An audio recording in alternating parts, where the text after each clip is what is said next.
Muscular system, मांसपेशीय तंत्र। मानव शरीर में मांसपेशियों की अहम भूमिका होती है क्योंकि मांसपेशियों में एक अलग संकुचन की क्षमता होती है और यह यांत्रिकी कार्य करने में सहायक होती है। मांसपेशियों में सिकुड़ने की क्षमता होती है। मांसपेशियां मोटर के रूप में कार्य करती हैं। मांसपेशी ही शरीर को बल व आकार देती है। मानव शरीर में लगभग 600 से 640 मांसपेशियां पाई जाती हैं। मांसपेशियों का भार शरीर के भार का लगभग 45% होता है। मांसपेशियों का 25% भाग प्रोटीन तथा 75% भाग जल का होता है। यहाँ एक बात याद रखना है कि मांसपेशियों का भार शरीर के भार का लगभग 45% होता है, वहीं हड्डियों का भार शरीर के भार का लगभग 1/6% होता है, 1/6 भाग होता है। मतलब कि 60 किलो है तो लगभग 10 किलो जो है वह हड्डियों का वजन होगा। आइए आगे बढ़ते हैं। मांसपेशियों के लिए मायो शब्द का प्रयोग किया जाता है। मायो से जुड़े हुए शब्दावलियों का विवरण दिया गया है। मायोलॉजी, मांसपेशियों से संबंधित अध्ययन को मायोलॉजी कहा जाता है। मायोपैथी, किसी भी प्रकार के मांसपेशी के रोग को मायोपैथी कहा जाता है। मायोसाइटिस, रोगग्रस्त मांसपेशियों में दर्द, जलन, सूजन का होना मायोसाइटिस कहलाता है। देखिए ये दोनों को एक साथ पढ़िए, मायोपैथी और मायोसाइटिस। तीसरा, मायोग्राफ। मायोग्राफ मांसपेशियों के ऊतकों की क्रियात्मक क्षमता को मापने वाला यंत्र को मायोग्राफ कहते हैं। मायोग्राफ मांसपेशियों के ऊतकों की क्रियात्मक क्षमता को मापने वाले यंत्र को मायोग्राम कहते हैं। इन दोनों को एक साथ रखिए। मायोग्लोबिन, मायोग्लोबिन मांसपेशियों की कोशिकाओं के हीमोग्लोबिन को मायोग्लोबिन कहते हैं। मायोसाइट, मांसपेशीय कोशिका को मायोसाइट कहते हैं। मायोडायनिया, मांसपेशी तथा मांसपेशियों के समूह में दर्द को मायोडायनिया कहते हैं। मायोफाइब्रिल, मायोफाइब्रिल मांसपेशी तथा मांसपेशियों के समूह में दर्द को मायोफाइब्रिल कहते हैं। अब याद रखिए, मायोपैथी, मायोसाइटिस, मायोडायनिया, मायोफाइब्रिल, इन सभी को एक साथ याद रखिए। और मायोग्राम और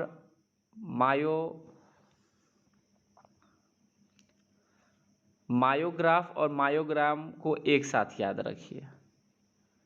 चलिए आगे पढ़ते हैं। मायोजिनेसिस, मांसपेशीय कोशिकाओं का बनना मायोजिनेसिस कहलाता है।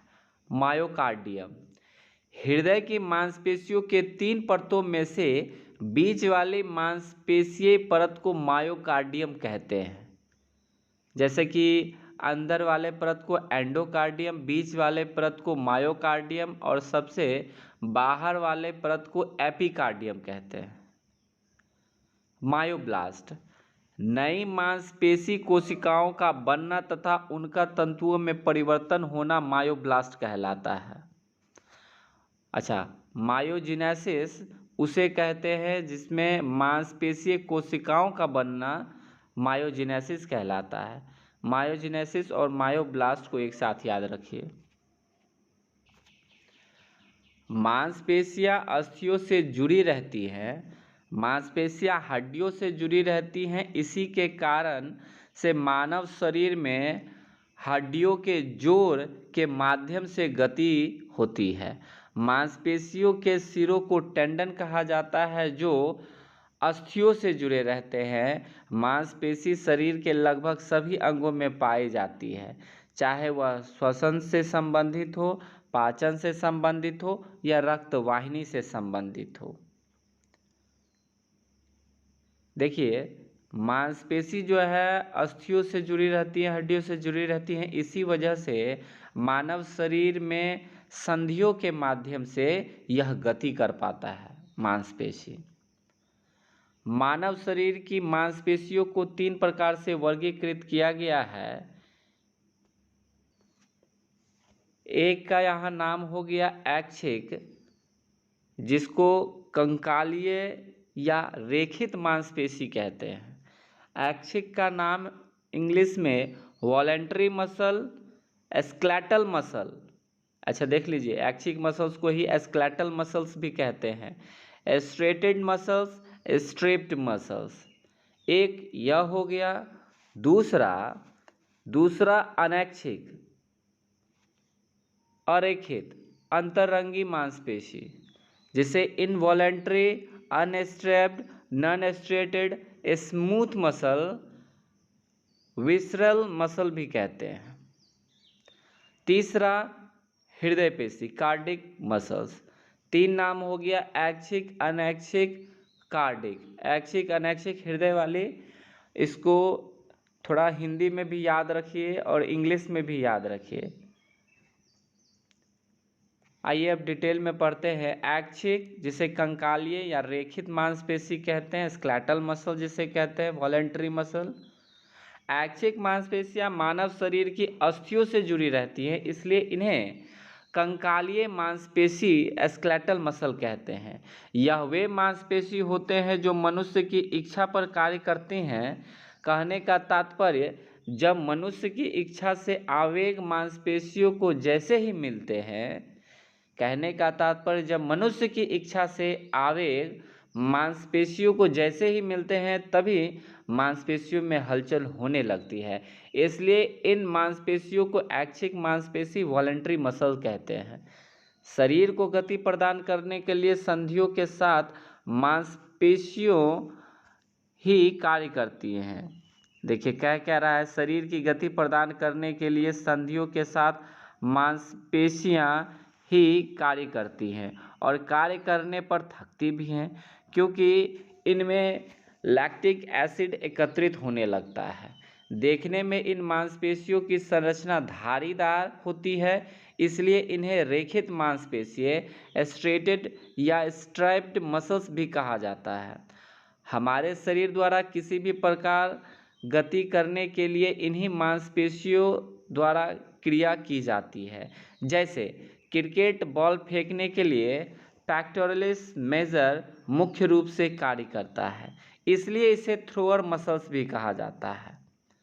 पेक्टोरलिस मेजर को थ्रोअर मसल्स भी कहा जाता है।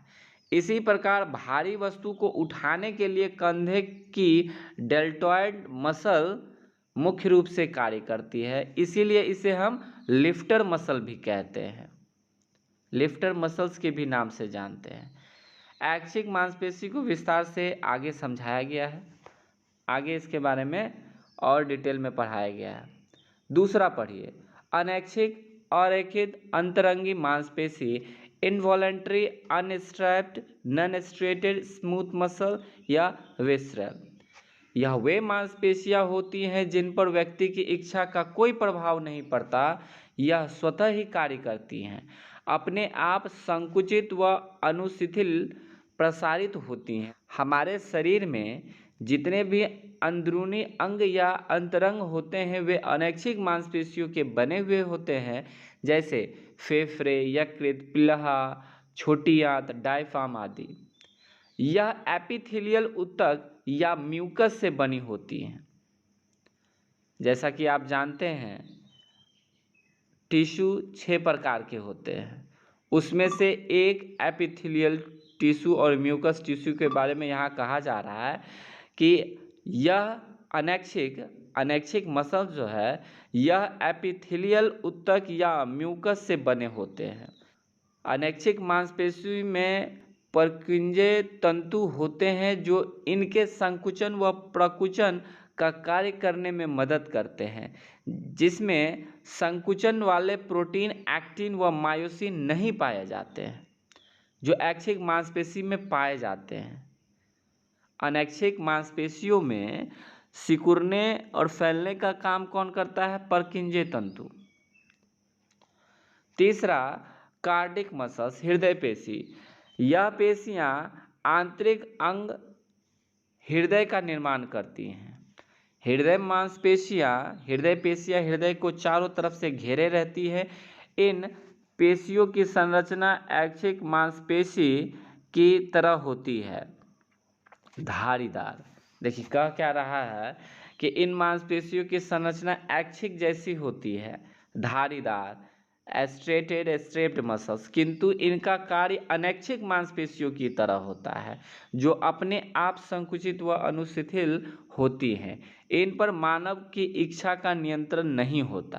हृदय पेशी के 3 परतें होती हैं। बाहरी परत को एपिकार्डियम, बीच वाली को मायोकार्डियम और सबसे अंदरूनी परत को एंडोकार्डियम कहते हैं। एपिकार्डियम जो सबसे बाहरी परत है, एपिकार्डियम पेरिकार्डियम नामक 3 परतों से मिलकर बना होता है, जिसके बीच की परत में सेरस नामक तरल पदार्थ भरा रहता है, जो हृदय की बाहरी आघातों से बचाता है।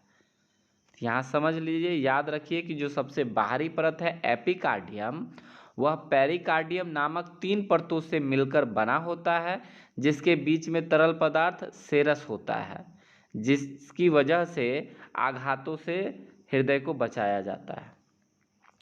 तो 3 प्रकार के मानव शरीर की मांसपेशियों को वर्गीकृत किया गया। एक जिसका नाम ऐच्छिक है, दूसरा अनैच्छिक, तीसरा हृदय पेशी। अब इसमें आइए स्पेशली डिटेल में पढ़ते हैं स्केलेटल मसल्स, ऐच्छिक मांसपेशियों के बारे में। थोड़ा सा डिटेल में यहाँ पर समझ लेते हैं।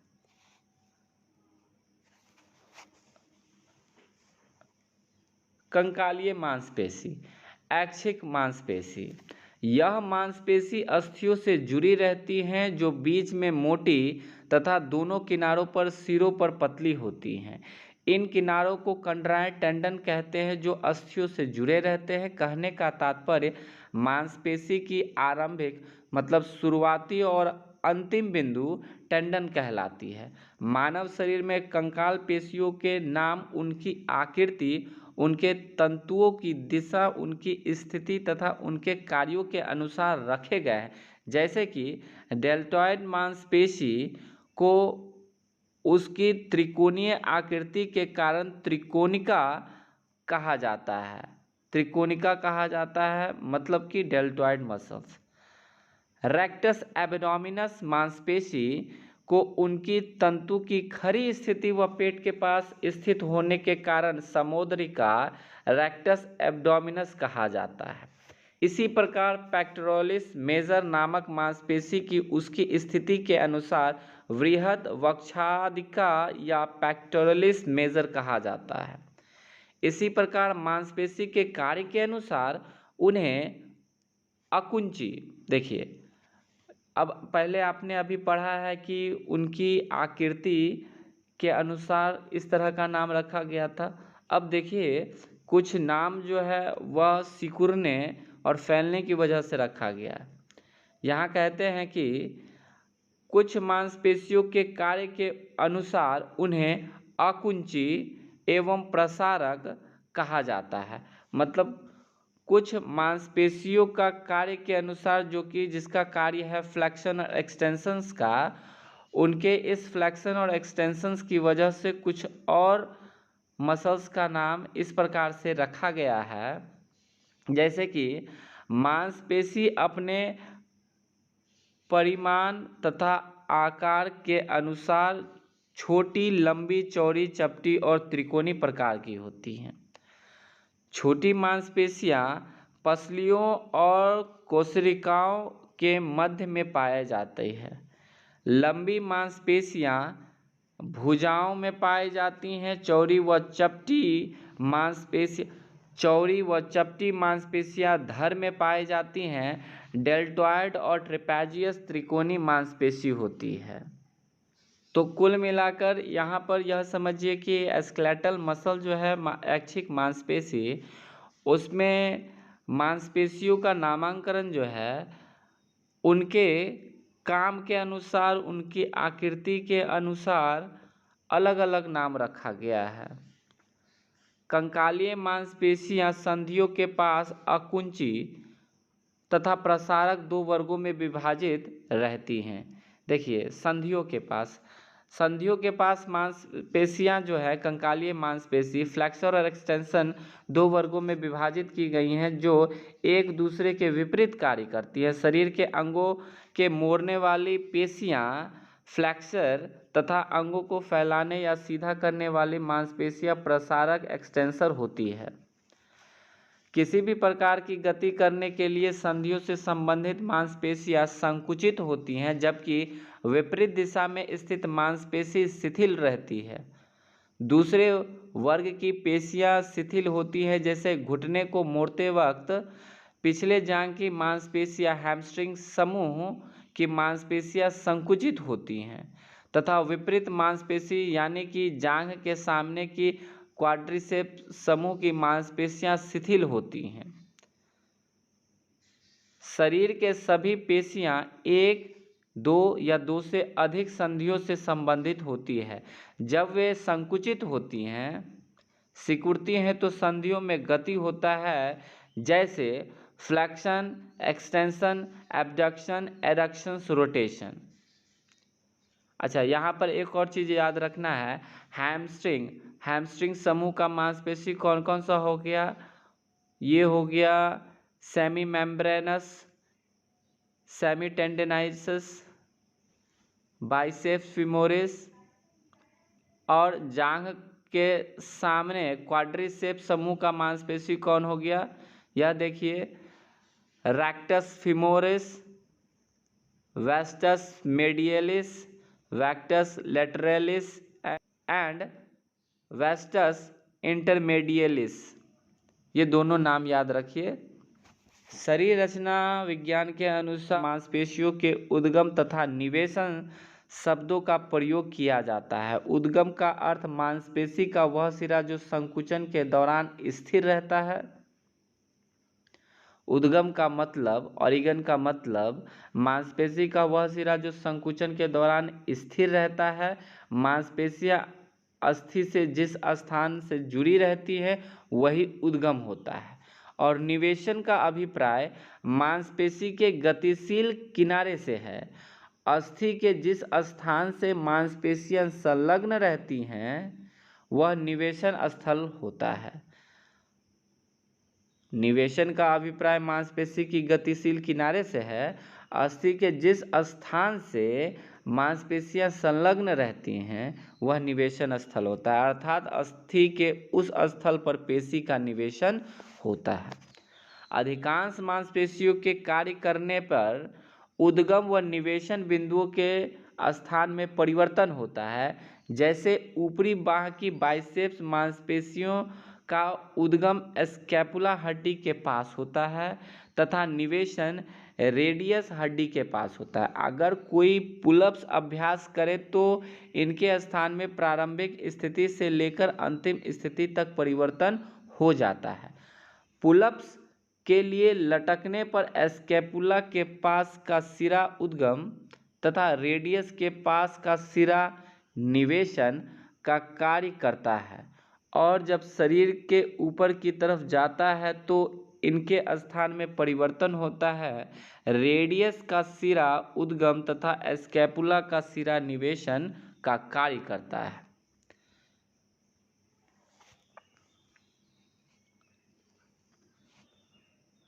आइए अब पढ़ते हैं microscopic structure of muscle. Main यही है इस चैप्टर का।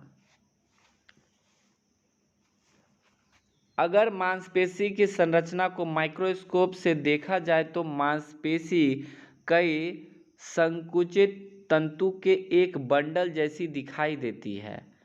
कहने का मतलब मांसपेशी कई प्रकार के कॉन्ट्रैक्टाइल फाइबर्स के बंडल जैसी दिखाई देती है, जिसको चारों तरफ से संयोजी उत्तक कनेक्टिव टिश्यू घेरे रहता है, जिसको हम बोलते हैं फेसिया। मांसपेशी के इस भाग को एपीमाइसियम कहते हैं। देखिए एपीमाइसियम सबसे बाहरी वाला भाग हो जाता है, इतना ही याद रखिए, सबसे बाहरी एपीमाइसियम। इस एपीमाइसियम में कई तंतुओं का एक बंडल रहता है जिन्हें हम पेरीमाइसियम कहते हैं। पेरीमाइसियम के आवरण को हम फेसियल कहते हैं।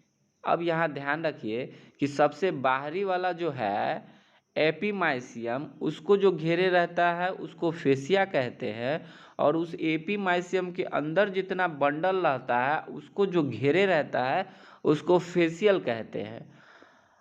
अब यह तंतु फाइबर मांसपेशी की कोशिका होते हैं। एक तंतु एक मांसपेशीय कोशिका होती है। अभी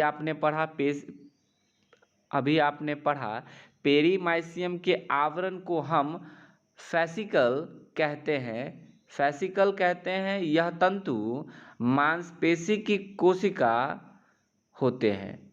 यह तंतु मांसपेशी की कोशिका होते हैं। एक तंतु एक मांसपेशी कोशिका होती है। अच्छे से समझ जाइए, एक तंतु एक मांसपेशी कोशिका होती है जिसमें केंद्रक, माइक्रोकॉन्ड्रिया, मायोफाइब्रिल आदि होते हैं। इन फाइब्रिल को एंडोमाइसियम कहते हैं। मायोफाइब्रिल में प्रोटीन फिलामेंट होते हैं जिन्हें हम एक्टिन और मायोसिन कहते हैं। मानव शरीर की मांसपेशियों में यह तंतु दो प्रकार के पाए जाते हैं। एक रेड मसल्स फाइबर जिसे स्लो ट्विच फाइबर कहते हैं, दूसरा वाइट मसल फाइबर जिसे फास्ट ट्विच मसल्स कहते हैं।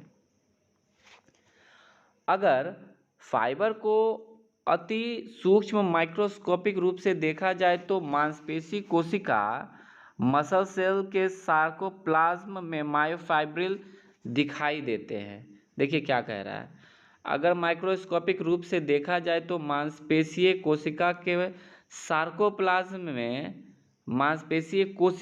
सार्कोप्लाज्म में मायोफाइब्रिल दिखाई देते हैं। मायोफाइब्रिल में दो प्रकार के प्रोटीन फिलामेंट होते हैं, एक्टिन और मायोसिन। यह दोनों सिलेंडर आकार के बंडलों जैसे होते हैं। मायोसिन फिलामेंट मोटे तथा एक्टिन फिलामेंट पतले होते हैं। मायोफिलामेंट जो मोटे होते हैं, मायोफिलामेंट के साथ एटीपी रहता है, और एक्टिन फिलामेंट के साथ दो प्रोटीन होता है जिसका नाम है ट्रोपोनिन और ट्रोपोमायोसिन।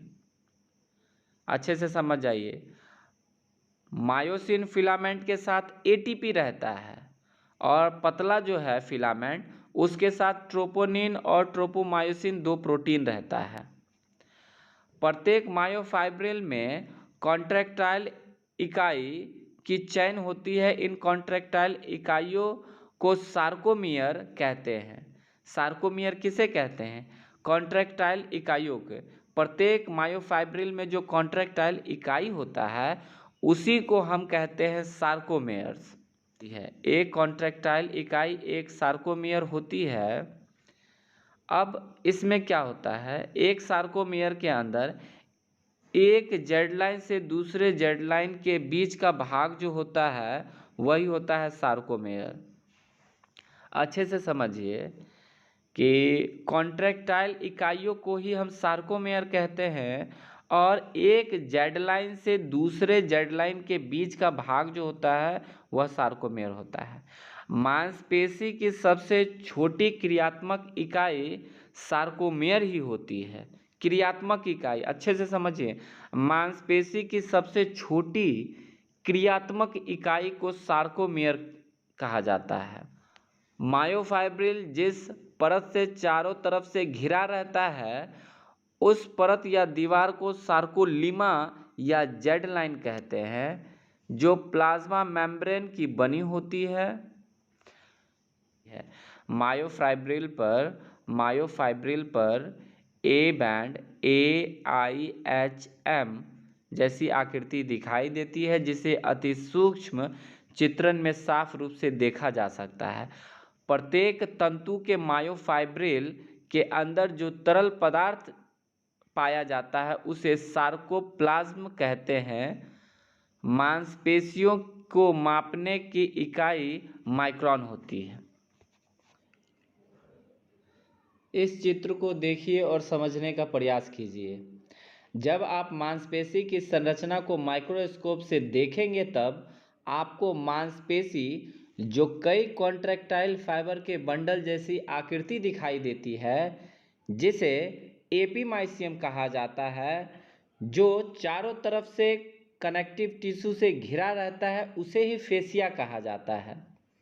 अब इस एपीमाइसियम के अंदर और देखने पर फिर से कई बंडल ऑफ फाइबर्स दिखाई देते हैं, जिसे पेरीमाइसियम कहा जाता है, जिसे फैसिकल घेरे रहता है।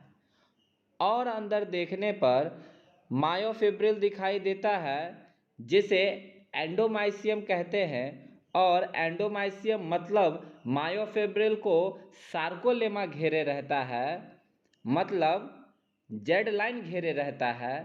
सार्कोलेमा प्लाज्मा मेम्ब्रेन का बना होता है।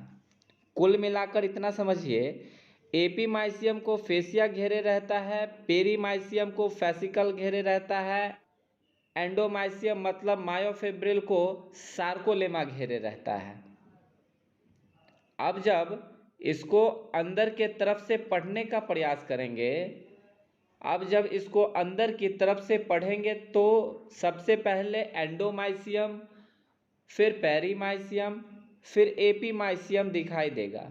अब एपीमाइसियम जो कि फेसिया से घिरा रहता है, जो कि एक कनेक्टिव टिश्यू से बना हुआ होता है, यही आगे चलकर टेंडन का रूप ले लेता है और यह टेंडन मांसपेशी हड्डी के साथ जुड़ जाता है।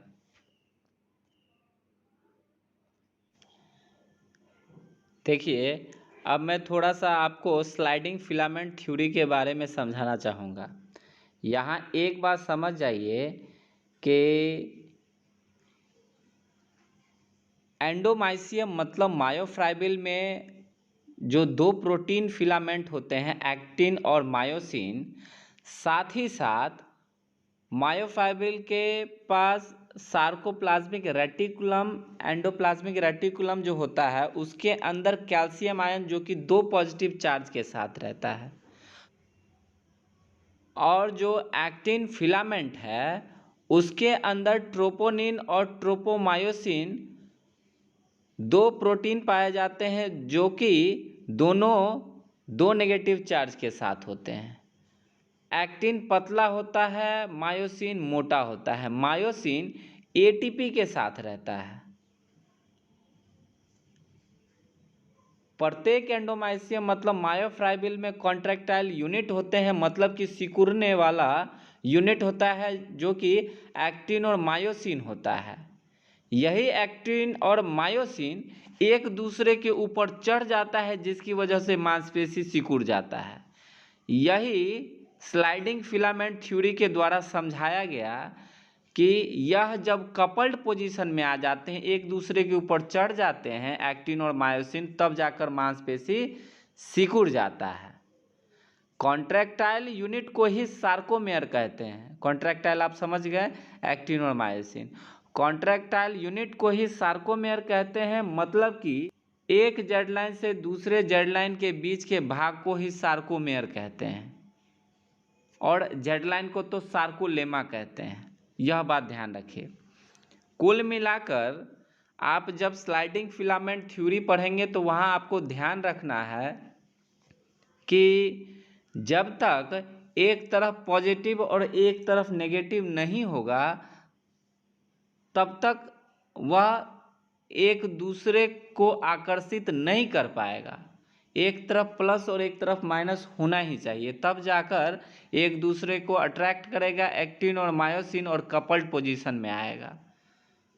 और जब नहीं होगा तो यह रिलैक्स्ड पोजीशन में रहेगा, मतलब आराम की स्थिति में मांसपेशी हमारा कैसे रहता है, रिलैक्स, वैसा रहेगा।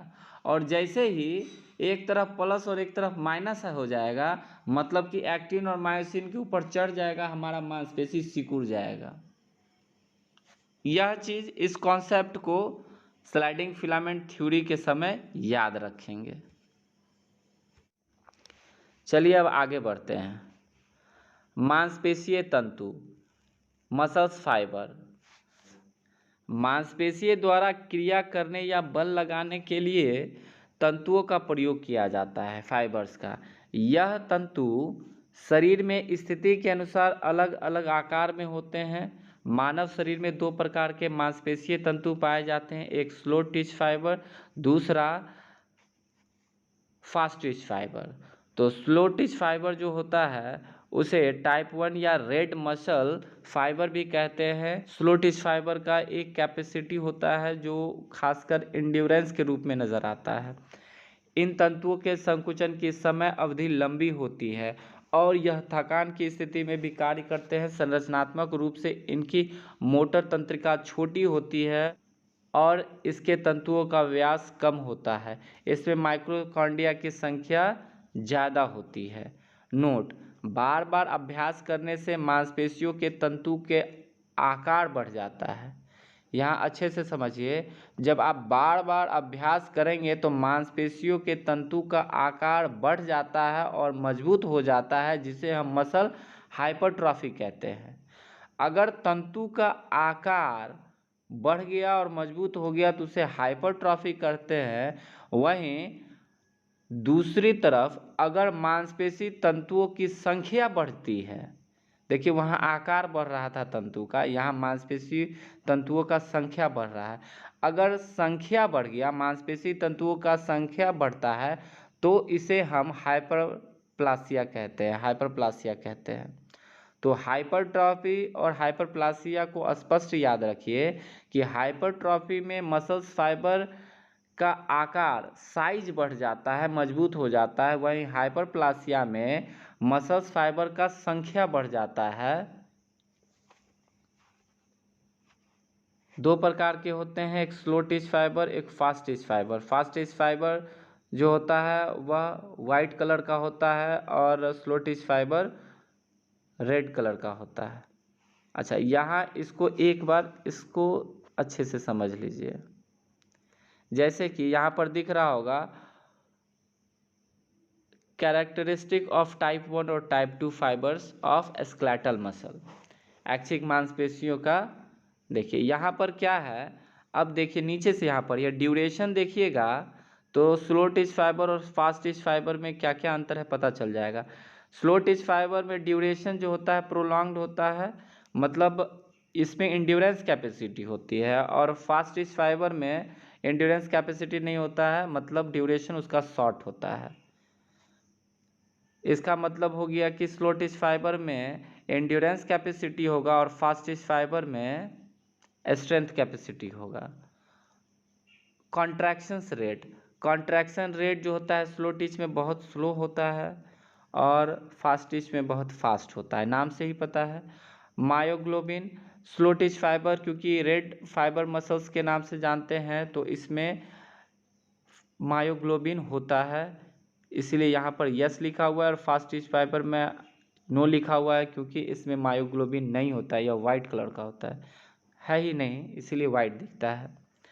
आप ऊपर में कलर देख लीजिए, एक में रेड होता है एक में वाइट, क्यों होता है तो मायोग्लोबिन के वजह से होता है। माइक्रोकॉन्ड्रिया क्योंकि endurance capacity slow teach fibre का ज़्यादा होता है, इसका मतलब इसका कारण यही है कि इसमें माइक्रोकॉन्ड्रिया पाया जाता है बहुत सारा, और फास्ट टिच फाइबर में बहुत कम पाया जाता है, फ्यू।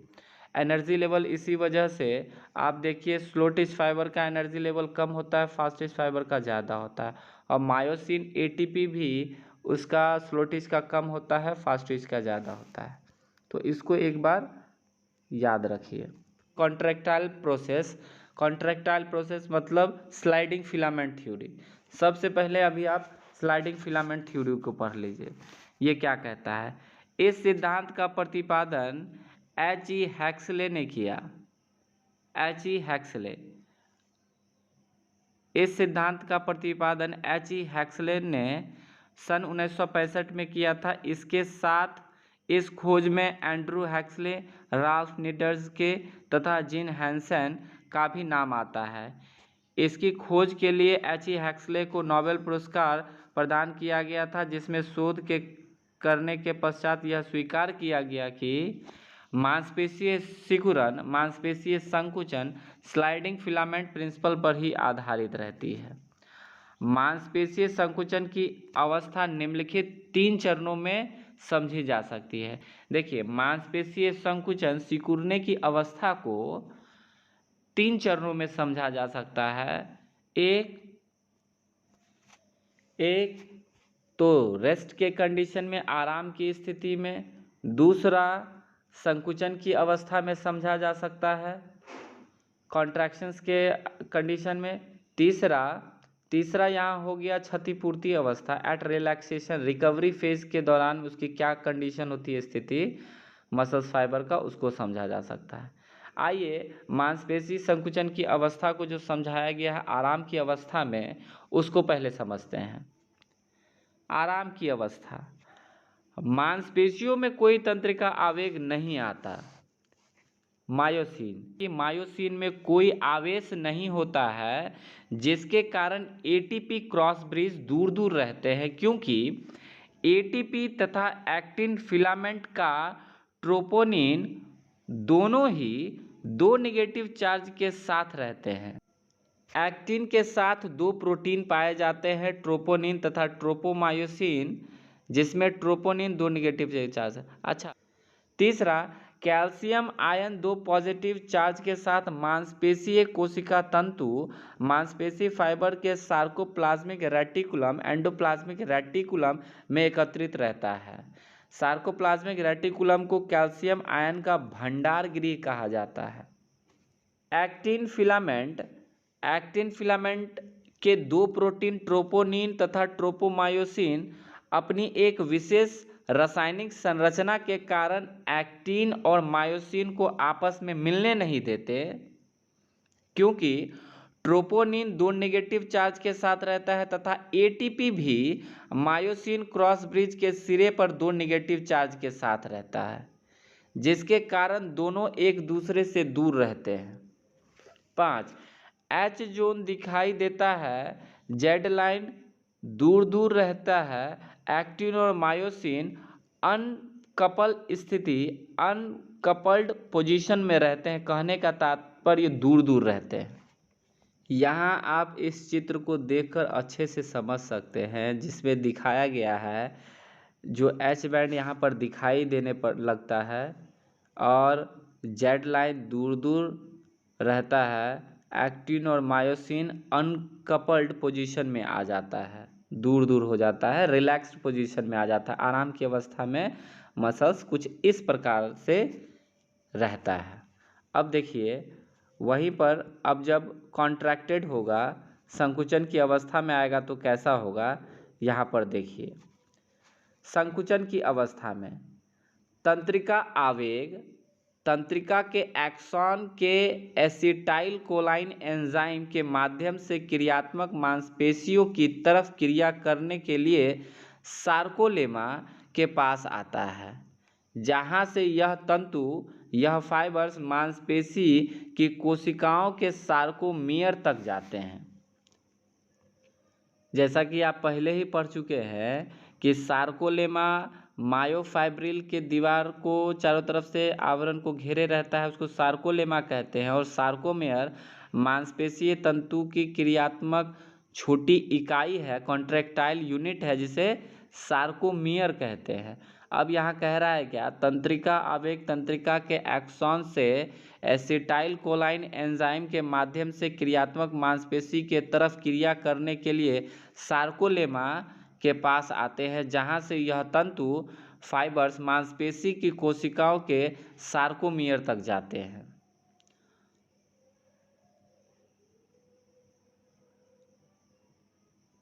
दूसरा, एक्शन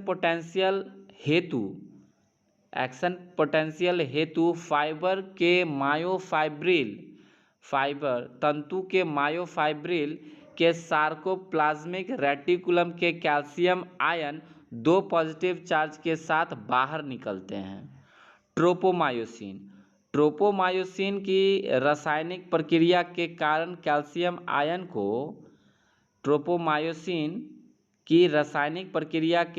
कैल्शियम आयन को एक्टिन फिलामेंट का ट्रोपोनिन जो दो नेगेटिव चार्ज के साथ होता है अपने दो नेगेटिव चार्ज के कारण अपनी तरफ खींच लेता है।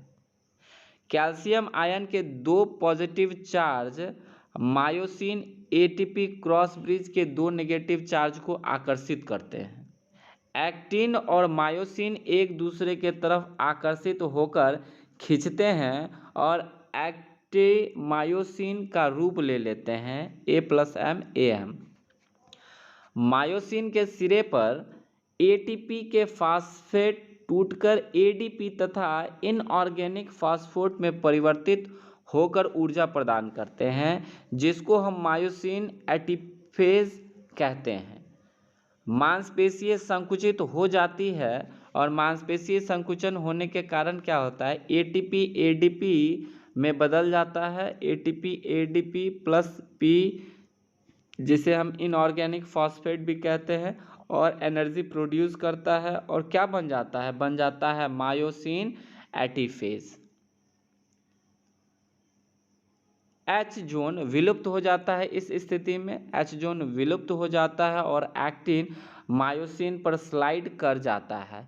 एक दूसरे के ऊपर एक्टिन मायोसिन आ जाता है, स्लाइड कर जाता है। कहने का तात्पर्य एक्टिन और मायोसिन कपल्ड पोजीशन में आ जाते हैं, जैसा कि आपको यहाँ पर चित्र में स्पष्ट रूप से चित्र में यहाँ पर आपको दिख रहा होगा। अब देखिए, रिलैक्स्ड कंडीशन में रिलैक्सेशन क्षतिपूर्ति अवस्था में कैसा रहता है। आपने आराम की अवस्था में पढ़ा, अब संकुचन होने के बाद की अवस्था, जो थकान की अवस्था होगा, उसमें रिकवरी फेज में कैसा होगा। तंत्रिका के आवेग रुक जाते हैं।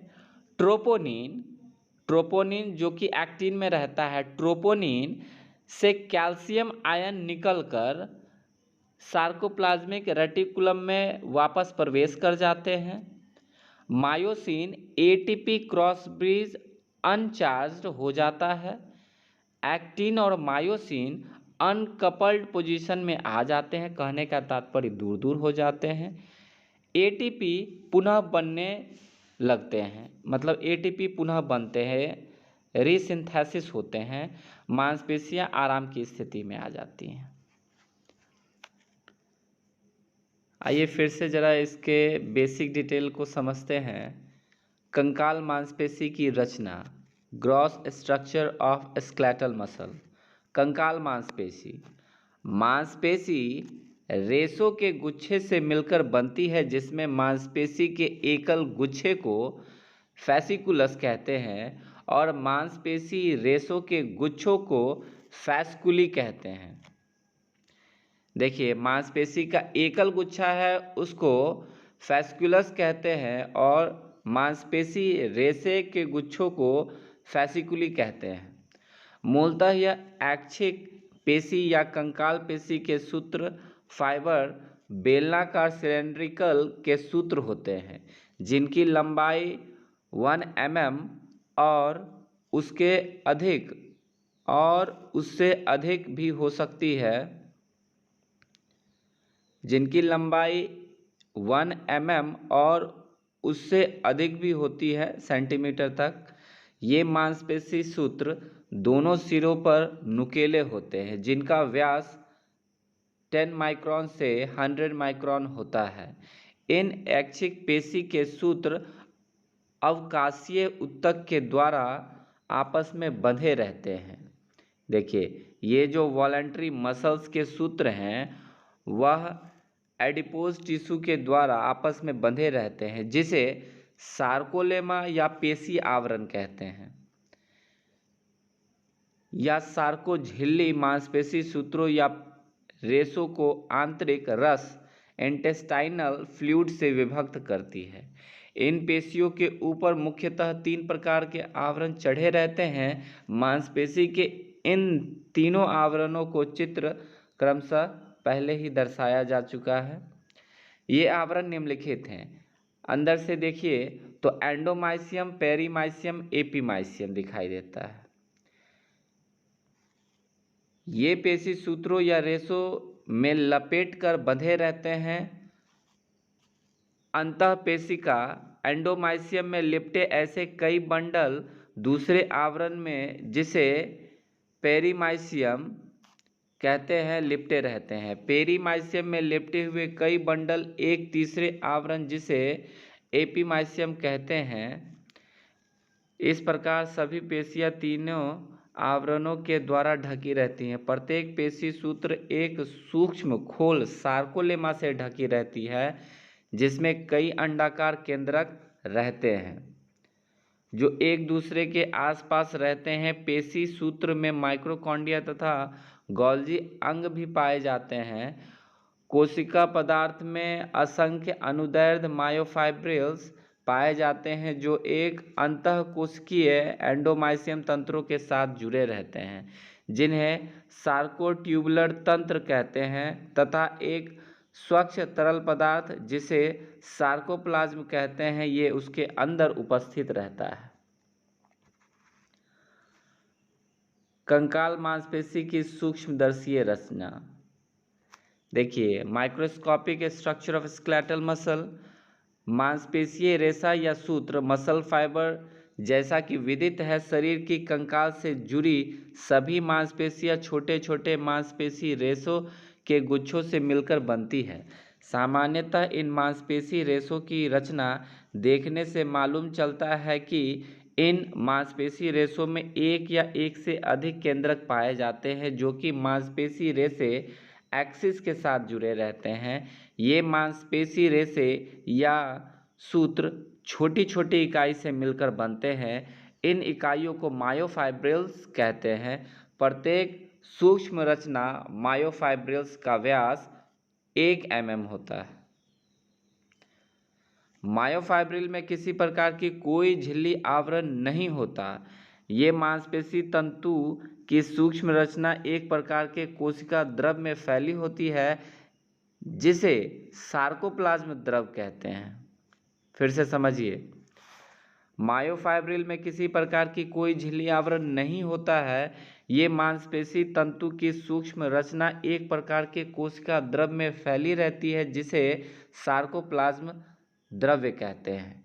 यह कोशिका द्रव्य ऊर्जा उत्पादन के लिए जिम्मेदार है क्योंकि इसमें माइक्रोकॉन्ड्रिया नामक रचना पाई जाती है। इस माइक्रोकॉन्ड्रिया नामक रचना में एक अन्य रचना सार्कोप्लाज्मिक रेटिकुलम पाई जाती है जो कि ऊर्जा उत्पादन के लिए जिम्मेदार है। सामान्यतः जैसा कि विदित है माइक्रोकॉन्ड्रिया ऊर्जा का एक बहुत वृहद स्रोत है और इसके द्वारा मांसपेशीय संकुचन के लिए ऊर्जा शरीर द्वारा ग्रहण किए गए भोजन शरीर ईंधन से एटीपी और सीपी के रूप में प्राप्त होती है। ये जटिल रासायनिक यौगिक ऊर्जा के मुख्य स्रोत हैं जिनके द्वारा ऊर्जा ऑक्सी और अनॉक्सी प्रक्रिया द्वारा शरीर को प्राप्त होती है। मांसपेशी सूत्र की रचना को देखने से मालूम चलता है कि खोज के आधार पर इसमें कुछ अन्य विशिष्ट रचनाएं और रासायनिक तत्व देखे गए हैं जो कि निम्न हैं।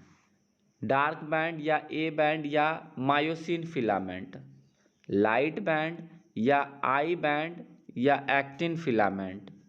मतलब ए बैंड को मायोफिलामेंट कहते हैं और आई बैंड को एक्टिन फिलामेंट कहते हैं। ग्लाइकोजन ऊर्जा का स्रोत है। वसा अनॉक्सी प्रक्रिया द्वारा ऊर्जा उत्पादन, एंजाइम ऊर्जा उत्पादन में सहायक करने वाला प्रोटियोजेज, यह मायोग्लोबिन के कारण मांसपेशी को लाल रंग प्रदान करता है। ग्राहक प्रत्येक एकल रेशा तंत्रिका रेशा से जुड़ा रहता है जो कि तंत्रिका तंत्र को नियंत्रण में रखता है और मस्तिष्क को सूचना भेजता है। यह ग्राहक थर्मोरिसेप्टर और माइक्रो रिसेप्टर कहलाते हैं। मायोफाइब्रिल की सूक्ष्म रचना देखने से मालूम चलता है कि यह विभिन्न प्रकार की छोटी छोटी रचनाओं से मिलकर बनती है जिसे मांसपेशी रेशा कहते हैं, जैसा कि चित्र क्रमांक 2.5 और 2.6 और 2.7 में विभिन्न दृष्टिकोण से दिखाया जा चुका है। कंकाल पेशियों का रासायनिक संगठन एक बार फिर से पढ़ लीजिए। पहले इसके विषय में थोड़ा सा डिटेल हम लोग पढ़ चुके हैं। Chemical composition of skeletal muscle. इन मांसपेशियों में 75% पानी और 25% ठोस पदार्थों में प्रोटीन और 20% अन्य अवयव रहते हैं। इन अन्य अवयवों में वसा, कार्बोहाइड्रेट और अन्य पदार्थ पाए जाते हैं। ये अन्य पदार्थ जल, अल्कोहल और ईथर में मांसपेशी ऊतकों द्वारा निष्कर्षित पदार्थों में नाइट्रोजन युक्त और नाइट्रोजन रहित पदार्थ होते हैं। प्रोटीन की सूक्ष्म रचना मायोफाइब्रिल और सार्कोप्लाज्म द्रव्य में पाई जाती है। ये protein myosin, actin, tropomyosin, myogen, myoglobulin, troponin, actin आदि होती है। इन प्रोटीन के रासायनिक विखंडन से मांसपेशी द्वारा ऊर्जा उत्पादित की जाती है, जो व्यक्ति के दैनिक क्रियाकलाप और खिलाड़ी के खेल कौशल प्रदर्शन के दौरान उपयोग में लाई जाती है। मांसपेशी तंतु के प्रोटीन ऑफ मायोफाइब्रिल्स। मायोफाइब्रिल्स के अंदर आप देखिए तो actin protein, myoprotein, tropomyosin protein, troponin protein, actinin protein पाए जाते हैं। आइए एक एक करके इसके बारे में पढ़ते हैं। सबसे पहले एक्टिन प्रोटीन। यह प्रोटीन एक्टिन तंतु की पतली रचना में पाई जाती है, जिसका अनुभार 46.0 के कोटि का होता है। इस प्रोटीन में एक पॉलीपेप्टाइड कड़ी उपस्थित रहती है। इस प्रोटीन में एक गोलाकार रचना पाई जाती है जिसे जी एक्टिन कहते हैं, जो कि कैल्शियम आयन के लिए उच्च सजातीयता को प्रदर्शित करती है। एटीपी और सोडियम क्लोराइड मतलब कि साल्ट की उपस्थिति में यह प्रोटीन रेशेदार प्रोटीन में परिवर्तित हो जाती है, जिसे जी एक्टिन कहते हैं। यह एक एक्टिन जी एक्टिन की पॉलीमेराइज्ड रूप है। यह एक एक्टिन जी एक्टिन की पॉलीमेराइज्ड रूप है। एक्टिन की ये दोनों रचनाएं एटीपी के साथ उच्च सजातीयता रखती हैं। एक एक्टिन और मायोसिन मैग्नीशियम आयन की उपस्थिति में एक जटिल रचना का निर्माण करती है, जिसे एक्टोमायोसिन कहते हैं, जो कि उच्च कोटि की श्यानता को प्रदर्शित करती है। एटीपी एक्टोमायोसिन विलयन की श्यानता को कम करती है और एक्टोमायोसिन विलयन को एक्टोमायोसिन जेल के रूप में अवशोषित कर देती है। इस स्थिति में एक्टोमायोसिन में संकुचन की प्रक्रिया होती है, जो कि नीचे दिखा रहा है। जैसे कि G actin plus ATP equal to हो जाता है F actin plus ADP plus phosphate. Myosin. यह प्रोटीन मायोसिन तंतु में पाई जाती है। आकार में रेशेदार होती है। शुद्ध मायोसिन का अनुभार 5 लाख होता है, अर्थात अन्य प्रोटीन का 15% भाग मायोसिन का होता है। मायोसिन तंतु 2 इकाइयों से मिलकर बनता है, जिसके प्रत्येक अनुभार 215 कोटि का होता है। मायोसिन में एक गोलाकार रचना पाई जाती है, जिसे अग्रभाग हेड कहते हैं। इसका व्यास 200 एंगस्ट्रॉम होता है। ए का मतलब क्या है यहाँ पर? इसका बाद 200 होता है। मायोसिन में एक लंबाकार अन्य रचना पाई जाती है, जिसे पश्चभाग टेल कहते हैं, जिसकी लंबाई 1400 होती है। इस अणु में दो हेलिकल हड्डी पाई जाती है, जो कुंडली रूप में फैली होती है। यह मायोसिन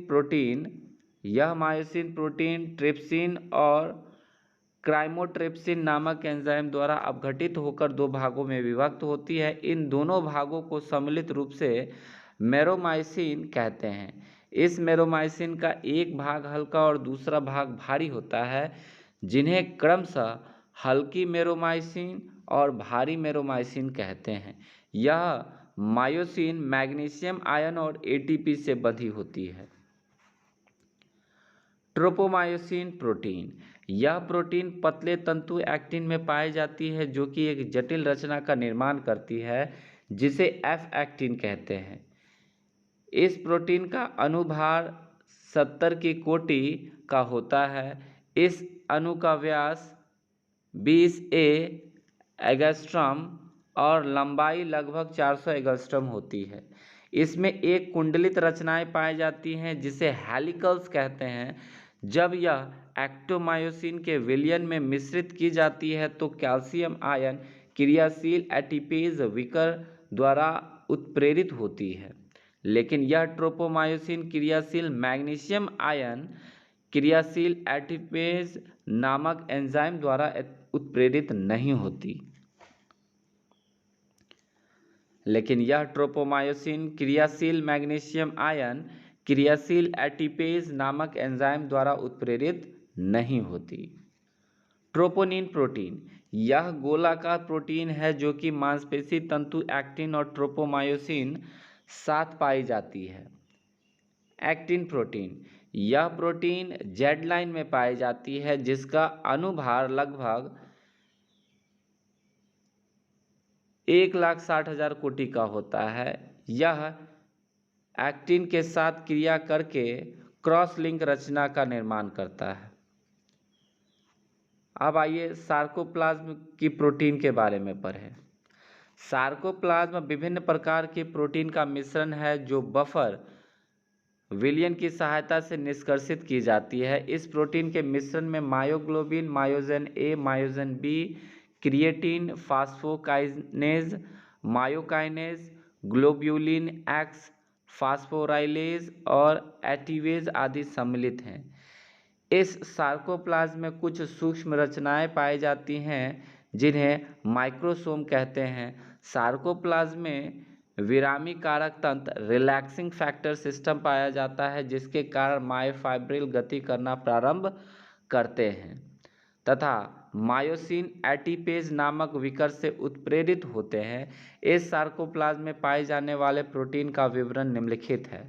मायोग्लोबिन यह जल में घुलनशील प्रोटीन है। इसके अणु रक्त के हीमोग्लोबिन से मिलते जुलते हैं, इसे हीमोप्रोटीन भी कहते हैं। यह मायोग्लोबिन ऑक्सीजन ग्राहक का कार्य करता है।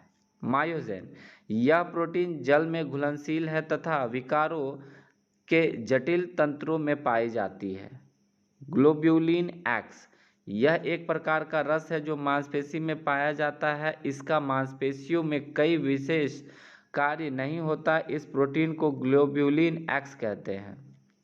अन्य प्रोटीन उपरोक्त प्रोटीन के अलावा सार्कोप्लाज्म में अन्य प्रोटीन भी पाई जाती है जिनका रासायनिक और जैव रासायनिक कार्यों के बारे में विस्तृत रूप में पता लगाया जा रहा है। ये अन्य प्रोटीन में एक्स प्रोटीन, वाई प्रोटीन में जेड प्रोटीन, मेटोमायोसिन, कॉन्ट्रिक्टन, क्रिएटिन, फास्फोकाइनेज, फास्फोराइलेज, मायोकाइनेज और एटीपेज आदि सार्कोप्लाज्म के विकारों का संबंध सीधा मेटाबॉलिज्म और मांसपेशियों के संकुचन से होता है।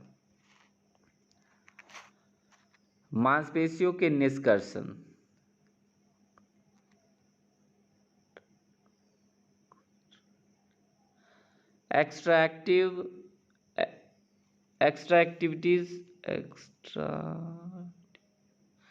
मांसपेशियों के निष्कर्षण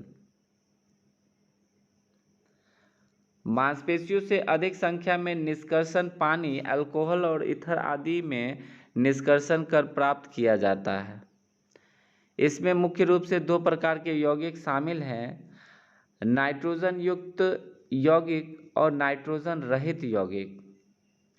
नाइट्रोजन युक्त यौगिक में creatine, phosphate, purine, glutamine, carnitine और कार्नोसिन आदि यौगिक सम्मिलित होते हैं जिनका विवरण निम्नलिखित है। क्रिएटिन फास्फेट, इसमें फास्फोक्रिएटिन की मात्रा 15% होती है तथा इसमें क्रिएटिन की मात्रा 35% होती है। वैसे मायोफाइब्रिल में इसकी मात्रा में भिन्नता पाई जाती है। यह उच्च ऊर्जा बंध यौगिक के जैव संश्लेषण बायोसिंथेसिस में सहायता करती है। क्रिएटिन फास्फेट मांसपेशी में जमा रहता है। यह यौगिक क्रिएटिन परिवर्तनशील लेकिन एटीपी की तुलना में अधिक स्थायी होता है।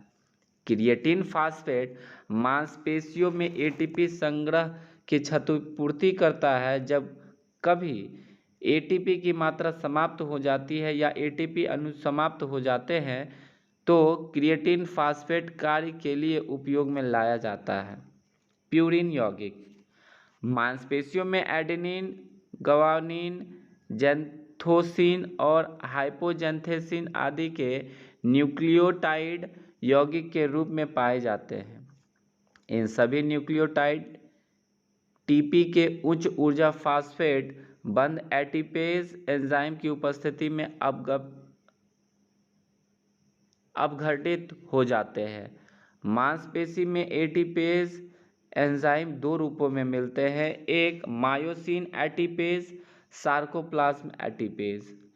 ये दोनों एंजाइम एटीपी को अपघटित कर मांसपेशी संकुचन के समय एटीपी के अपघटन के परिणाम स्वरूप प्राप्त एडीपी शीघ्र ही सीपी की उपस्थिति में एटीपी में परिवर्तित हो जाते हैं।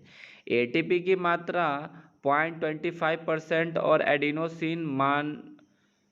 एटीपी की मात्रा 0.25% और एडिनोसिन मोनोफास्फेट की मात्रा 0.15 होती है। इस एडिनोसिन मोनोफास्फेट में एडीपी और एडिनिलिक एसिड पाया जाता है। इनका अभी पूर्ण रूप से पता नहीं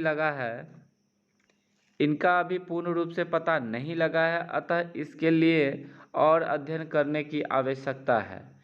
विरामी मांसपेशियों में ग्लूकोज 6 फास्फेट फ्रक्टोज 6 फास्फेट का मिश्रण होता है और इसके अलावा ग्लाइकोलाइसिस के दूसरे पदार्थ और साइट्रिक एसिड चक्र क्रियाएं होती हैं जिसमें मुख्य लैक्टिक अम्ल सम्मिलित है जिसकी मात्रा विरामी मांसपेशियों में 0.2 पाई जाती है। लैक्टिक एसिड मांसपेशियों में लैक्टिक अम्ल की मात्रा 0.02 पाई जाती है। मांसपेशीय संकुचन के पहले और बाद में इस लैक्टिक अम्ल की मात्रा भिन्न भिन्न होती है। अभ्यास के बाद लैक्टिक अम्ल की सांद्रता बहुत अधिक बढ़ जाती है तथा मांसपेशियों में उत्पन्न लैक्टिक अम्ल रक्त में चला जाता है, वहां से यह यकृत में पहुंचता है तथा यहाँ पर यह ग्लाइकोजन में परिवर्तित हो जाता है या साइट्रिक एसिड चक्र द्वारा भी ऑक्सीकृत हो जाता है। मांसपेशियों में वसा हुआ लिपिड आदि भी जमा रहते हैं। कोलेस्ट्रॉल की मात्रा भिन्न भिन्न होती है। मांसपेशियों में अकार्बनिक आयन भी पाए जाते हैं जैसे कि पोटेशियम, मैग्नीशियम, कैल्शियम आदि। मैग्नीशियम और कैल्शियम आयन मांसपेशी तंतु के संकुचन में काम आते हैं। मैग्नीशियम और कैल्शियम आयन मांसपेशी तंतुओं के संकुचन में काम आते हैं और कैल्शियम आयन तंत्रिका तंत्र में क्रिया विभव बढ़ाने का काम करता है। इसके अलावा कंकाल मांसपेशियों में अन्य रासायनिक यौगिक भी पाए जाते हैं। कार्नोसिन मांसपेशियों में इसकी मात्रा 0.03% पाई जाती है। ये हिस्टिडाइन और एलेनिन के टाइपेप्टाइड है जो कि प्राणी की मांसपेशियों में विस्तृत रूप से पाए जाते हैं। जानवरों में यह मिथाइल डेरिवेटिव्स है के रूप में पाए जाते हैं जिन्हें अंसेरिन कहते हैं। इसकी विशेषता के बारे में अभी पूर्ण रूप से पता नहीं चल पाया है। कार्निटिन ये यौगिक कंकाल मांसपेशी में पाए जाते हैं जो कि मांसपेशियों के वसीय अम्लों के स्थानांतरण में सहायता करते हैं। इनके कार्यों की भी खोजबीन चल रही है। ग्लूटामाइन यह यौगिक रूप से हृदय मांसपेशी में पाया जाता है। ग्लूटामाइन यह यौगिक मुख्य रूप से हृदय मांसपेशी में पाया जाता है जिसके कार्यों के बारे में पूर्ण रूप से पता नहीं चल पाया है। कुछ वैज्ञानिकों का कहना है कि यह अंतःकोशिकीय इंट्रासेल्यूलर पोटेशियम आयन को बनाए रखने में आवश्यक होता है। आइए अब पढ़ते हैं स्ट्रक्चरल क्लासिफिकेशन ऑफ मसल्स, मांसपेशियों का संरचनात्मक वर्गीकरण। मानव शरीर में मांसपेशियों की बनावट उसमें उपस्थित फाइबर के आधार पर रहती है, तंतुओं के आधार पर रहती है। मांसपेशियों में तंतुओं की स्थिति इस प्रकार होती है जिससे कि वह आसानी से संकुचित हो सके, सिकुड़ सके। मांसपेशियों द्वारा क्रिया करने या बल लगाने के लिए तंतुओं का प्रयोग किया जाता है। यह तंतु शरीर में स्थिति के अनुसार अलग अलग आकार में होते हैं। जो मांसपेशी लंबी व सिलेंडर के आकार की होती है वह कमजोर होती है, तथा जो छोटी व चौड़ी होती है वह मजबूत होती है। मांसपेशियों के आकार तथा बनावट का वर्गीकरण उनके तंतुओं के आधार पर निम्नलिखित प्रकार से किया गया है। तो यह जो तंतुओं का वर्गीकरण किया गया है वह इस प्रकार से है। एक का नाम हो गया बेलन आकार की मांसपेशी, फ्यूजिफॉर्म और स्पिंडल फॉर्म।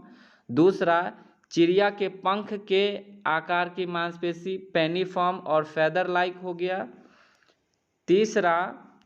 तीसरा हो गया आपका ट्रायंगुलर और फेन शैप्ड। चौथा रिबन के आकार की मांसपेशी, लॉन्गिट्यूडिनल।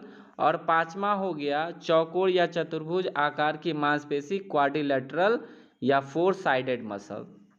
तो यहाँ 5 प्रकार से बांटा गया है और पांचों का नाम क्रमशः इस प्रकार है: फ्यूजिफॉर्म, पेनिफॉर्म, ट्रायंगुलर, लॉन्गिट्यूडिनल, क्वाड्रिलेटरल। इसको याद कर लीजिए। आइए सबसे पहले फ्यूजिफॉर्म और स्पिंडल फॉर्म को पढ़ते हैं। इस प्रकार की मांसपेशी में तंतु इस प्रकार व्यवस्थित रहते हैं जिसमें मांसपेशी बीच में गोल तथा दोनों सिरों पर संकरी पतली दिखाई देती है। इस प्रकार की मांसपेशियां लंबी, छोटी, मोटी व पतली होती है। आकार में यह बेलन के आकार जैसी दिखाई देती है। यहाँ देखिए पिक्चर में फ्यूजिफॉर्म दिखाया गया है। उदाहरण में बाइसेप ब्राची का उदाहरण दिया गया है। उदाहरण के लिए बाइसेप्स ब्रेचियोलिस, यह बाइसेप मांसपेशी के पास स्थित रहती है। रेडियोलिस, यह मांसपेशी रेडियस हड्डी से जुड़ी हुई रहती है। अब दूसरा पढ़िए। दूसरा चिड़िया के पंख जो कि पेनिफॉर्म है, फेदर लाइक। फ्यूजिफॉर्म आपने पढ़ा जिसमें कि मांसपेशी जो होता है वह दोनों किनारों पर पतला हो जाता है, बीच में गोल मोटा हो जाता है। अब पेनिफॉर्म, फेदर लाइक, चिड़िया के आकार का, चिड़िया के पंख के आकार का। अब देखिए यह मांसपेशी देखने में चिड़िया के पंख के आकार की होती है जिसमें तंतु एक दूसरे के समानांतर व्यवस्थित रहते हैं। इन तंतुओं का डायगोनल विकर्ण में व्यवस्थित होना खिंचाव की दिशा से संबंधित होता है। टेंडन के दोनों तरफ साइड में यह तिरछे या विकर्ण जैसे निकले रहते हैं। इस प्रकार की दिखाई देने वाली मांसपेशियों को 3 प्रकार में बांटा गया है। देखिए पेनिफॉर्म को 3 प्रकार में बांटा गया है। एक यूनिपेनिफॉर्म, दूसरा बाइपेनिफॉर्म, तीसरा मल्टीपेनिफॉर्म। यूनिपेनिफॉर्म, इसमें मांसपेशियां तंतु टेंडन के एक ही तरफ विकर्ण में एक दूसरे के समानांतर व्यवस्थित रहते हैं। उदाहरण के लिए टिबियलिस पोस्टीरियर, टिबिया हड्डी के पीछे स्थित मांसपेशी। दूसरा उदाहरण है सेमी मेम्ब्रेनियस जो कि पिछले जांघ के पास की मांसपेशी है। एक्सटेंसर डिजिटोरम लॉन्गस, यह फिबुला हड्डी के आगे स्थित मांसपेशी। यह तीनों जो मांसपेशी का नाम बताया गया यह सभी उदाहरण है यूनिपेनिफॉर्म का। आइए बाइपेनिफॉर्म को पढ़ते हैं। यह मांसपेशी तंतु मसल्स फाइबर टेंडन के दोनों तरफ विकर्ण के रूप में व्यवस्थित रहते हैं जो एक पूर्ण रूप से चिड़िया के पंख की आकृति को दर्शाता है। उदाहरण के लिए रेक्टस फीमोरस जो कि जांघ की हड्डी फीमर पे चढ़ी हुई रहती है। लॉन्गस कोलाई, गर्दन के पास की मांसपेशी। यह दोनों जो मांसपेशी हो गया वह बाइपेनिफॉर्म का उदाहरण है। तीसरा मल्टीपेनिफॉर्म, इसमें एक ही जगह से कई टेंडन निकले रहते हैं और उन तंतु फाइबर विकर्ण के रूप में व्यवस्थित रहते हैं जो एक पूर्ण रूप से पंख की आकृति को दर्शाता है। जैसे कि अगर आप उदाहरण के लिए देखेंगे डेल्टॉइड कंधे की मांसपेशी, यह जितना आपने पढ़ा यूनिपेनिफॉर्म, बाईपेनिफॉर्म और मल्टीपेनिफॉर्म, यह सभी उदाहरण है पेनिफॉर्म का। आइए अब तीसरा पढ़ते हैं हम लोग, त्रिकोणी अथवा हवा हाँकने वाले पंखे के समान ट्रायंगुलर और फेन शैप्ड के बारे में पढ़ते हैं। यह मांसपेशी मोटी होती है, यह मांसपेशी मोटी होती है और तिकोने आकार की दिखाई देती है, जिसमें तंतु एक जगह से शुरू होकर फैलते जाते हैं। कहने का तात्पर्य मांसपेशी का एक सिरा सक्रिय रूप से टेंडन से जुड़ा रहता है तथा दूसरा सिरा चौड़े रूप से जुड़ा रहता है। जैसे कि यहाँ पर आप उदाहरण के लिए देख सकते हैं ट्रिपैजियस जो पीठ के पीछे ठीक गर्दन के नीचे, डेल्टॉइड के पीछे गर्दन के नीचे की मांसपेशी है ट्रिपैजियस। डेल्टॉइड कंधे की मांसपेशी पेक्टोरलिस मेजर जो कि वक्ष के ऊपर की मांसपेशी होती है। टेम्पोरलिस जो कि कान के ऊपर स्थित मांसपेशी होता है। टेम्पोरलिस को याद रखने का तरीका है, जब मस्तिष्क आप पढ़ेंगे तो फ्रंटल, पैराइटल, ऑसिपिटल दोनों साइड का हड्डी को टेम्पोरल बोलते हैं। तो वही टेम्पोरलिस जो होता है कान के ऊपर स्थित मांसपेशी होता है। ग्लूटियस मेडियस यह कूल्हे की मांसपेशी है। अभी यहाँ जितना उदाहरण है यह सभी ट्रायंगुलर शेप का उदाहरण है। चौथा, रिबन के आकार की मांसपेशी लॉन्गिट्यूडिनल, यह मांसपेशी लंबी, पतली तथा रिबन जैसी होती है, जिसमें फाइबर एक दूसरे के समानांतर होते हैं। यह एक कमजोर मांसपेशी होती है क्योंकि यह लंबी होती है। उदाहरण के लिए सार्टोरियस सामने के जांघ के मांसपेशी को सार्टोरियस कहते हैं। रेक्टस एब्डोमिनस यह पेट के बीच के सीधी खड़ी मांसपेशी होती है। और यह दोनों उदाहरण जो है रेक्टस एब्डोमिनस और यह दो जो उदाहरण है सार्टोरियस और रेक्टस एब्डोमिनस, यह लॉन्गिट्यूडिनल का उदाहरण है और यह सभी लंबा, पतला, रिबन के समान का फाइबर होता है। पांचवा, क्वाड्रिलेटरल फोर साइडेड मसल, चौकोर या चतुर्भुज आकार की मांसपेशी। देखिए यह मांसपेशी चौकोर और मोटी होती है, इसके तंतु आपस में समानांतर होते हैं। यह मांसपेशी छोटी व मजबूत होती है। उदाहरण के लिए रैम्बॉइड गर्दन के पीछे और नीचे की मांसपेशी रैम्बॉइड। इंटरकोस्टल मसल, पसलियों के बीच की मांसपेशी को इंटरकोस्टल मसल कहते हैं। प्रोनेटर क्वाड्रिटियस, हथेली की तरफ से कलाई के ऊपर की मांसपेशी, इसको प्रोनेटर क्वाड्रेटस कहते हैं। कुल मिला के हमने स्ट्रक्चरल क्लासिफिकेशन ऑफ मसल्स पढ़ा, मांसपेशी की संरचनात्मक वर्गीकरण के बारे में पढ़ा, जो कि 5 भागों में बांटा गया है, जिसका नाम है फ्यूजिफॉर्म, पेनिफॉर्म, ट्रायंगुलर, लॉन्गिट्यूडिनल और क्वाड्रिलेटरल। आइए अब हम लोग पढ़ते हैं मसल्स फंक्शंस के विषय में, मांसपेशी क्रिया के बारे में। किसी भी गति या गामक कौशल मोटर स्किल को करने के लिए मांसपेशीय बल की आवश्यकता पड़ती है। गति करने के लिए मांसपेशी अहम रोल अदा करती है। गति करने के दौरान मांसपेशी दोहरा रोल भी अदा करती है, जैसे डंबल्स अभ्यास में बाइसेप मांसपेशी मुख्य भूमिका अदा करती है। जैसे कि फिर से समझिए, आर्म कर्ल प्रैक्टिस के लिए जब बाइसेप ट्रेनिंग करेंगे तो मांसपेशी मुख्य रूप से 2 प्रकार का भूमिका अदा करता है। तो ब्रेसियोलिस मांसपेशी सहायक के रूप में कार्य करता है।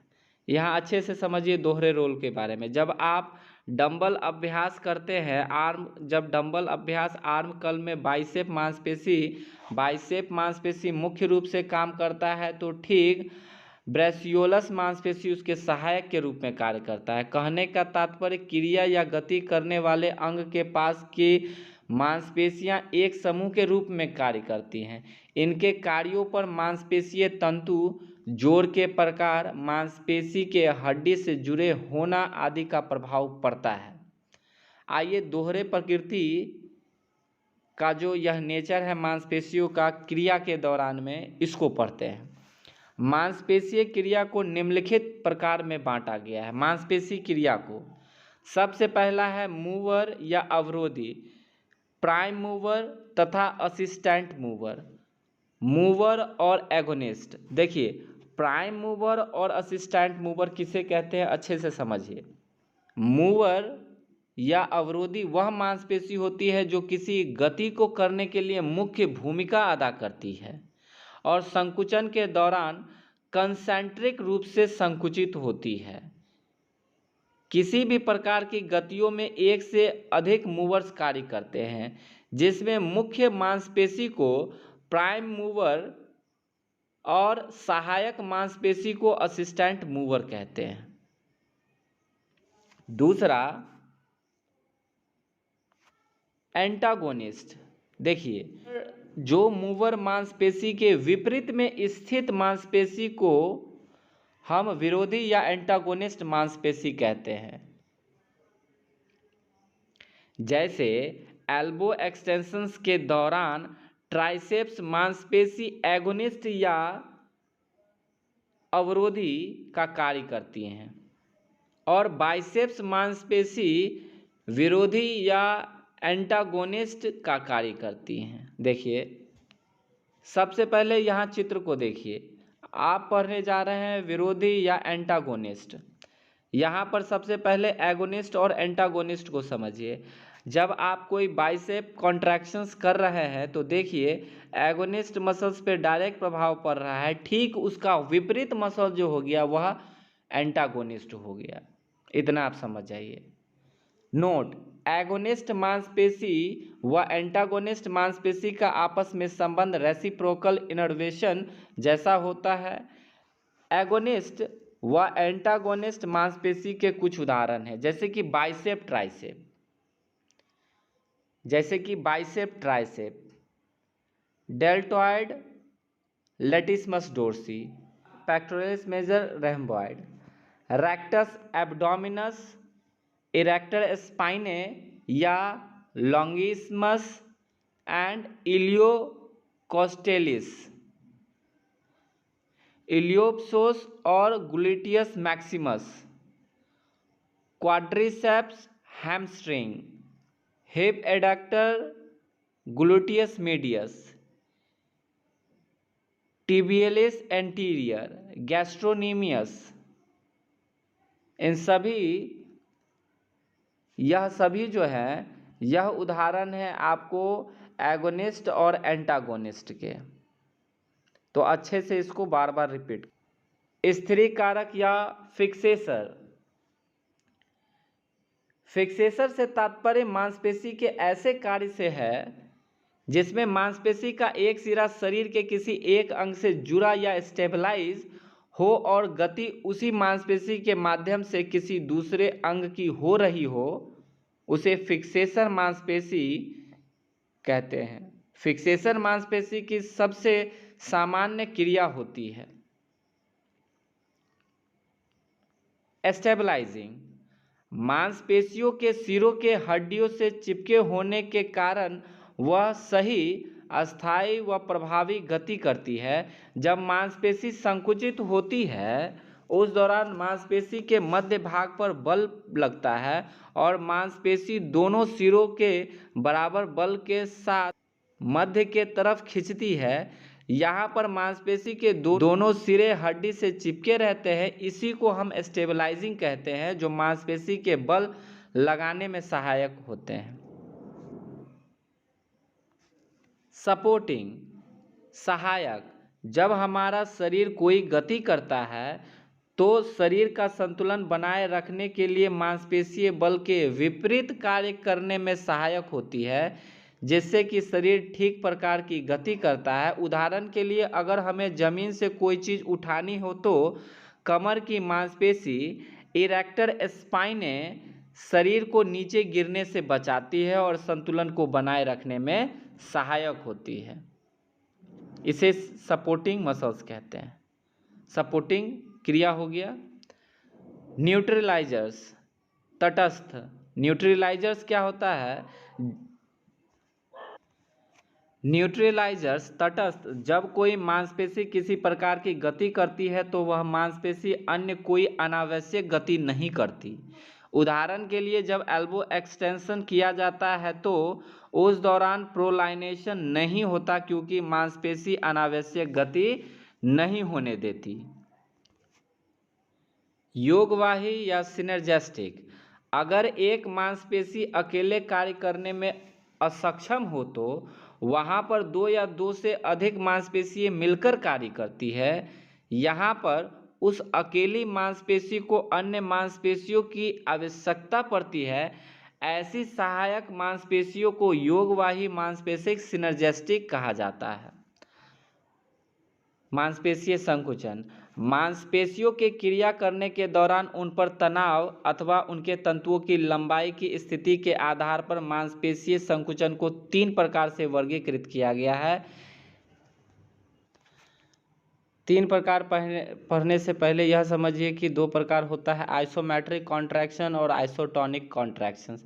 आइसोमेट्रिक कॉन्ट्रैक्शंस को आइसोमेट्रिक स्टैटिक कॉन्ट्रैक्शंस कहते हैं और आइसोटोनिक कॉन्ट्रैक्शंस को आइसोटोनिक कंसेंट्रिक कॉन्ट्रैक्शन और आइसोटोनिक इसेंट्रिक कॉन्ट्रैक्शन कहते हैं। आइए अब सभी को एक एक करके पढ़ते हैं। आइसोमेट्रिक स्टैटिक कॉन्ट्रैक्शंस, यह वह मांसपेशीय संकुचन होता है जिसमें किसी अभ्यास या क्रिया को करते समय मांसपेशीय तंतुओं की लंबाई न बढ़ती है और ना ही घटती है, किंतु मांसपेशी पर तनाव बना रहता है। अगर किसी अभ्यास में मांसपेशी की लंबाई न बढ़े और न घटे और तनाव बना रहे, ऐसे संकुचन को हम आइसोमेट्रिक कॉन्ट्रैक्शंस भी कहते हैं। आइसोमेट्रिक नामक शब्द 2 शब्दों से मिलकर बना है, आइसो और मैट्रिक। आइसो से तात्पर्य सेम, एक समान, तथा मैट्रिक से तात्पर्य माप, मेजरमेंट से है। ऐसा मांसपेशीय संकुचन जिसमें मांसपेशी की लंबाई की माप एक समान हो उसे आइसोमेट्रिक कॉन्ट्रैक्शंस कहते हैं। उदाहरण के लिए दीवार को धक्का मारना, रुकी हुई भारी वस्तु को अपनी तरफ खींचना। दूसरा, कंसेंट्रिक कॉन्ट्रैक्शंस, जिसे शॉर्टनिंग कॉन्ट्रैक्शंस भी कहते हैं।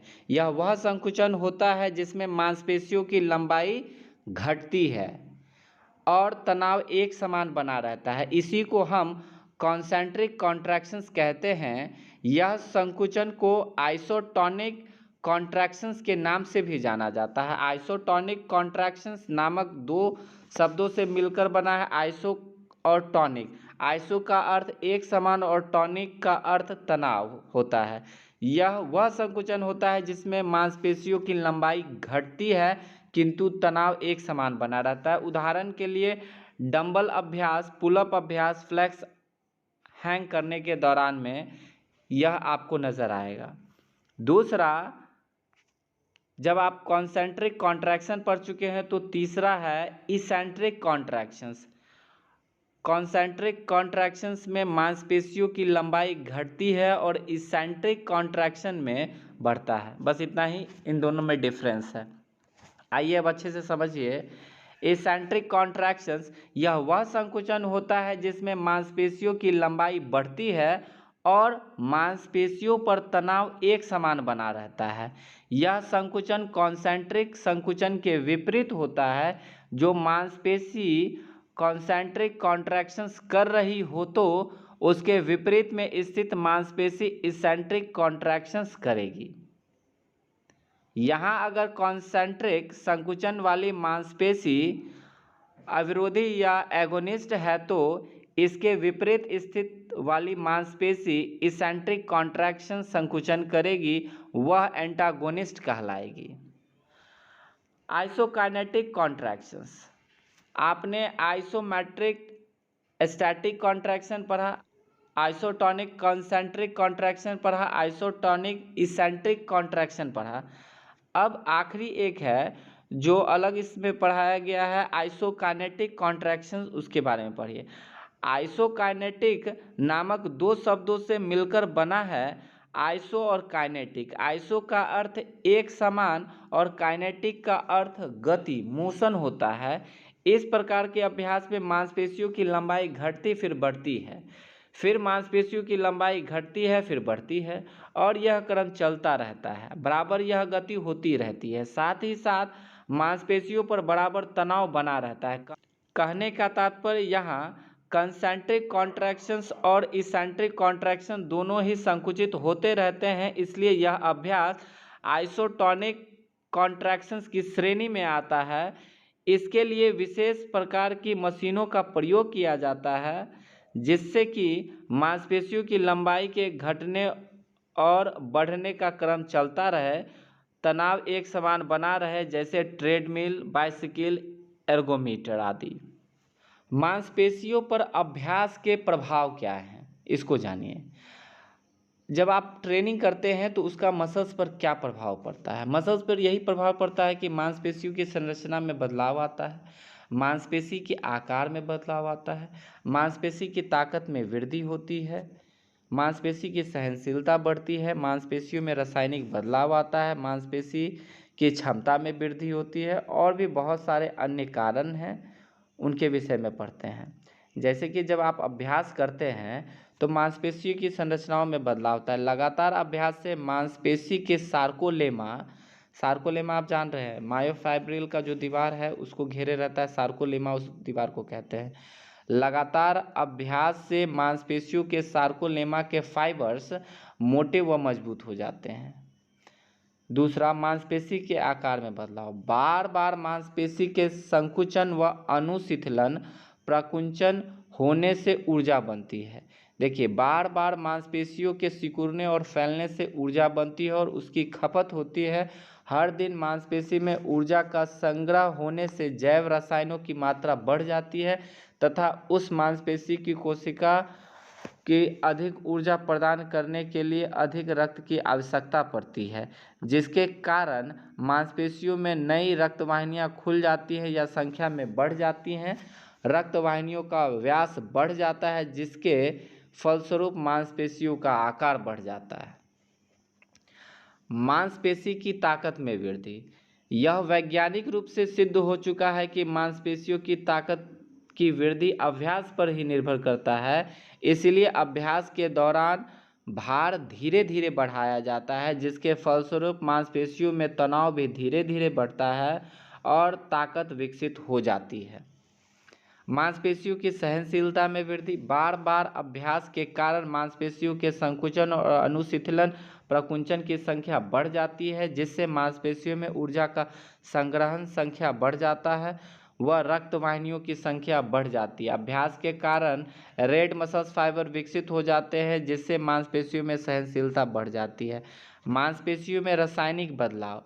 अभ्यास के कारण मांसपेशियां रसायनों में बदलाव आता है, जैसे एटीपी, सीपी, ग्लाइकोजिन, हेमोग्लोबिन आदि की संख्या बढ़ जाती है, जो चयापचय क्रिया में सहायक होती है और इससे चयापचय क्रिया की गति भी बढ़ जाती है। मांसपेशियों में कोशिकाओं की संख्या में भी बढ़ जाती है, मांसपेशी की कोशिकाओं की संख्या भी बढ़ जाती है। इस स्थिति को हाइपरप्लासिया कहते हैं। देखिए, इसको याद रखिए, जब किसी कारण से मांसपेशियों में कोशिकाओं की संख्या बढ़ जाए तो उसे हाइपरप्लासिया कहते हैं, जिससे ऑक्सीडेशन प्रक्रिया भी तेज हो जाती है। मांसपेशियों की क्षमता में वृद्धि। बार बार अभ्यास से मांसपेशी के कारक क्षमता में वृद्धि आती है, क्योंकि इससे न्यूरोमस्कुलर कोऑर्डिनेशंस विकसित हो जाता है, रिएक्शंस टाइम कम हो जाता है और रिफ्लेक्शन एक्शन अच्छा हो जाता है। मांसपेशियों की गति में वृद्धि। अभ्यास के कारण मांसपेशियों की गति तेज हो जाती है, क्योंकि तंत्रिकाओं से संवेग तेजी से आते हैं, जिससे मांसपेशियों की एक्शन पोटेंशियल बढ़ जाती है। अभ्यास के कारण मांसपेशियों को अधिक ऑक्सीजन की आवश्यकता पड़ती है, तंत्रिकाओं के संवेग अच्छे हो जाने के कारण खिलाड़ी का कौशल भी अच्छा हो जाता है। अगर अभ्यास लंबे समय का हो तो मांसपेशियों को ऊर्जा सबसे पहले कार्बोहाइड्रेट द्वारा, फिर वसा के द्वारा, अंत में प्रोटीन के द्वारा प्राप्त होता है। स्ट्रेंथ ट्रेनिंग के कारण मांसपेशियां मोटी होती हैं, जिससे एक्टिन और मायोसिन के आकार और संरचना में वृद्धि होती है। अभ्यास के कारण मांसपेशियों में ग्लाइकोजन का संग्रहण बढ़ जाता है। अभ्यास के कारण एटीपी सीपी की मात्रा 25% बढ़ जाती है। अभ्यास के कारण मांसपेशियों की रक्त वाहिनियों का व्यास, वैसोडायलेशंस, बढ़ जाता है।